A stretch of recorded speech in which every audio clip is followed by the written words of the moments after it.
मुझवण होय जो मलकनी कुलदेवी ने कहवाय ए आवी माता बैठी होय मढमा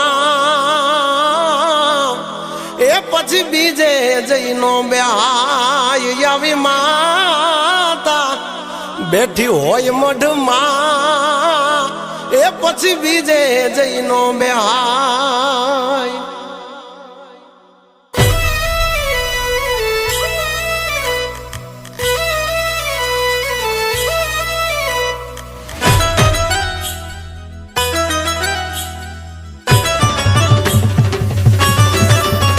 हे जूनू ठे